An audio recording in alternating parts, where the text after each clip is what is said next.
Why are you giggling? You had a recent dream about HuK as well. I did. I had a dream last night, and HuK was in it, and it was really funny. It's cool, man. Like all StarCraft players have the weirdest dreams. You know, HuK is he's very vocal about saying that that casters get paid too much, and so HuK was yelling at me in my dream for getting paid too much, and I was sad. I was like, "What the hell, Chris? I'm just trying to make a living, I'm sad. I'm just trying to bring more of your play to the masses. I can't help it." Alright guys, Complexity's GanZi is our Korean Terran spawning in the right side of dual side, and EG's very own HuK is our Red Protoss spawning in the left side of the map. I'm really excited to see HuK play again. We only saw him in action 1 week in the NASL so far, where he surprisingly lost 2-0 against Strelok. He did get very, very, very unfortunate with the build orders he's chosen, or he chose to use. Then again, it was kind of like nobody forced him to play those risky build orders. Like, okay, if they work, he gets a quick 2-0 victory and nobody talks about it. If they don't work, he gets a quick 0-2 loss. Yeah, and everybody talks about it. Yeah, exactly. And yeah, then you can say he got unlucky, which he definitely got. Yeah. Because Strelok just did by far the best build that he possibly could have done against the way that HuK opened. But yeah, nobody forced HuK to open the way that he did, which was not the traditional one-game. Yeah, he wasn't playing standard, you know, super safe styles. He was taking risks. With the big Blink Stalker play on Shattered Temple being one of them. And the other game, his obs was out of position, right? In the second game, single observer he didn't have an observer. No observer against He went 7 gate against Cloak. That's right. That's why it was so bad. Yes, that's a dual scenario. Strelok killed every single SCV, or probe, and it was kind of... This is I like this a lot by GanZi. He dropped the supply depot really early on, making sure that the probe can't enter the main base. And then some people might wonder, like, okay, is that a big deal? Well, some maps is not really a big deal, because you just go 1 gate expand, and even if they 1-on-1, you're fine. But dual side is a little bit smaller than the average map, so if they 1-on-1, you're pretty careful. And then, for instance, a player like Night End, he will literally not expand until he's 1000% sure that the Terran is expanding as well. Night End's on 6 gates, yes. 1 base. 6 gate, 1 base. Wow, and look at GanZi. This is something that I saw him do. I've been talking about that match. I casted GanZi versus Parting on IPL. That was the only guest cast I did. I casted together with Doa, who's a very nice guy, by the way, guys. And GanZi made this weird proxy ninja. No, HuK. He's gonna scout it straight away. That's so sick. And like GanZi made this weird, but then he actually did it before a Rex. That wasn't sensor. HuK, how are you this good? And he built it next to an island, and then he proxied it to the island, which I thought was super, super smart. But now HuK straight away scouts his expand, and I think this forces GanZi to cancel it. Yeah, he will cancel it. He might try to build a new... Oh, he's going to build 3 gates. Or he already Look at HuK, man. this building. He's not expanding yet, and he's already on 3 gates. We might see a little bit of 4 gate action from HuK. Yeah, I was thinking that already, because he had not chrono boosted a single pro. He was chrono boosting his gate and his cyber core. 1 more gate? Now, I'm not convinced this will work, Kev. GanZi's already got 3 racks. Yeah, but he has gates, so I think... Wow, GanZi has a lot of racks. Let's see. Never mind. Yeah, I thought that was another rack. Yeah, I was like, whoa, GanZi. He's going TLO style on I had the same reaction. He's going all out. He did immediately rebuild that command center in the main, though. So, I mean, HuK is like 3 gating, but with a decent economy behind it. But of course, you do. Now he's dropping the Nexus as well. Very smart. Yeah. So he can apply all sorts of pressure. I wonder if his Stalkers will give him enough vision to warp Zealots in on that high ground. I think it will. Like, if he puts the Stalker here, he can warp in. What do you think he's going to warp in? 3 Stalkers or 3 Zealots? I expect Zealots, because that'll force units out of the... Well, I don't know. Or maybe he will not warp in anything. 3 Stalkers? Maybe 4 Zealots coming in from behind. Now you have to do something, HuK. Yep, and he is going to... 3, 2, 1. Poke right up the ramp, and it is going to be Stalkers. That's quite the investment. But he does have Stalkers on the low ground, of course. They can support as well. This is kind of like a Void Ray lane without a Void Ray. This is kind of cool. We're working on that tech lab right now. GanZi doesn't have that many Marines, and he can't even fight all these Stalkers. And HuK will be able to get more warp-ins up here. GanZi's in trouble already, Kev. Yeah, but there is a Marauder right now, so I think GanZi will be fine. GanZi knows Zealot warp-in, Zealot warp-in. It's all about high ground vision. He goes for the Zealot warp-in, but I don't think it will change that much. Well, it's right on top of these fighting units. You're right. The Zealots do melt away, but not before doing tons of damage. And there's still a Stalker up on the high ground. Finally, it goes down. But what is the damage? Holy hell.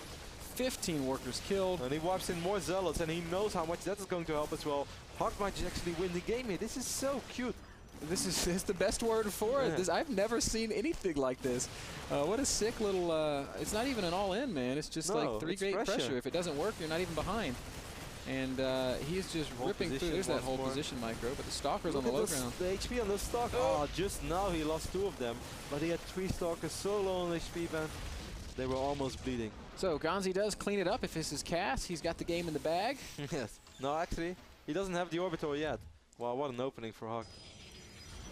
Yeah, HuK is in great shape. He's going to add a couple more gates, and I think we'll see probably a 6 or 7 gate. He knows that GanZi can never muster the amount of units out that he really needs to defend against 5 or 6 gate. Like even better. He throws down Twilight Council. Maybe get some Blink Stalkers. Man, this was so cool. Like the idea behind this, with Stalkers on the low ground, they can fight. You can micro them really easily, and they support you so well in the fight. Yeah, and they don't have there's no risk of them being surrounded by SCVs or things like that. And that's what's really cool about it. But I do think that GanZi messed it up a little bit, because I think he should have killed those 3 Stalkers immediately. He knows it's all about high ground vision, so why would you bring 3 Stalkers to low HP or on the low ground? That makes no sense. He should just prevent vision, and then he would have been fine. Yeah. But of course, it's easy to speak. It was such an awkward situation. How many people have ever had to deal with that ever? No. As I said, man, it's kind of like a Void Ray all in. The idea is the same, where you have Stalkers on the low ground covering your Void Ray, but now there was no Void Ray. And it's a lot faster, too. Yeah. And a lot less all in. Are we going to see Roti doing this on the ladder? Embrace yourself. Roti's coming. I don't know what maps you could really get away with it on. Dual Sight seems kind of tailor-made for it. I think on Metalopolis, maybe. Like, I mean, Meta is already so good for Void Ray all in. Like, Metalopolis is by far the best Void Ray all in map, because your Void Ray basically idles above the mineral line, and there it gets cover from the Stalkers. So that's why that map is so good. But I don't know, this is something that you could pull off on some maps. Like, not on a map like Sakura's, where there is a bunker or something, but any map which has, like maybe Daybreak even. Nah, Daybreak will be hard to. I don't know. It's a very big map. It's good. And of course, like normally they could just like expand here straight away and have a bunker here already, but I love how HuK handled that situation. I think it was amazing. Perfect build for Dual Sight, where we're giving HuK all the love today. Yeah, well, I mean, he's earning it here today. Scouting the fastest man and moving out, man. And the army supply of HuK is already bigger, and we saw in the previous game what happened when HuK's army was smaller. So imagine when it's actually bigger. Yeah, HuK's also going to be having that blink upgrade in just a few seconds. GanZi might be just initiating a trade. All HuK needs to do is run up his ramp and warp in a sentry. But instead, he's going to send back his Zealots. This is really not that scary. HuK should be more than fine. Yeah, I think he is completely fine. Like, GanZi cannot really do anything against this army, and HuK will slowly but steady be able to deal with this army. What is he going to pick up? He's running back with everything. I mean, he's got Blink, and Zealots and Probes can surround, but this feels like it shouldn't be that big of a deal. Gonna lose more. Those Zealots helping out so much. A beautiful blink right there by HuK. But he's gonna lose a lot of Probes. He's gonna lose those Stalkers as well. HuK, why did you walk back? Yeah, just, I don't know. He barely had anything here. That was silly. There was nothing at the top of the ramp. There was no bunker, nothing like that. And instead, HuK runs all the way home. This is exactly the reaction GanZi wanted. GanZi needed something like this to get back in the game, make it kind of close. HuK lost some, but not that much. Only 7 probes. He's still got the worker lead. Yeah, but still. Yeah, GanZi bought so much time. This is a lot better than it looked previously. If HuK would have just walked up that ramp, it would have been absolutely over. Maybe HuK was afraid of a tie, that buildings could lift off and he would lose all his probes, but it seemed very, very unlikely against that little hit squad, which if it would stim twice or 3 times, there wouldn't be much that he could have done. But, well, it's not over yet. Force fields, Guardian Shield. There's the Guardian Shield. HuK is going to march forward. He's got a pretty good army. There's the stim going down, but no medevacs are out. That's the critical thing. HuK just wants to wait for that. Oh, good force fields. Cutting off the vast majority of that army. Oh, there's a small gap, so some of those units will get away. Oh, I love this force field on the top, sealing these units over here at the top as well. Now all that remains for GanZi is a couple of Marauders. Wow, HuK. He calls GG. Great play by HuK, man. A quick 2-0, but those were really fun games to cast. Today was the day of the force fields, man. We see some really, really good force fields. That HuK photo. Yeah, that's cool. I like that HuK photo. Yeah, those were some excellent force fields. Really good play by Mr. Loringer. So HuK wins $150.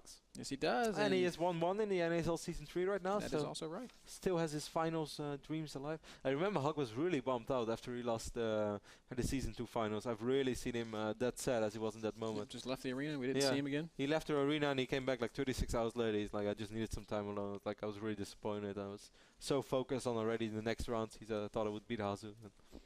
It backfired. Can't underestimate Hasu. Can't underestimate him at all. So I think we're going to kick it to a short commercial break while we try to get HuK on Skype, so we maybe get some words from our winner. We'll update you guys when we get back. So that game was brought to you guys by Kingston HyperX, because I don't know who I was supposed to plug there. So we're going to plug Kingston again. They're cool. They make good RAM and good SSDs. Yeah. I bought a new PC today, man. I'm so excited. With some Kingston RAM. Definitely. Definitely.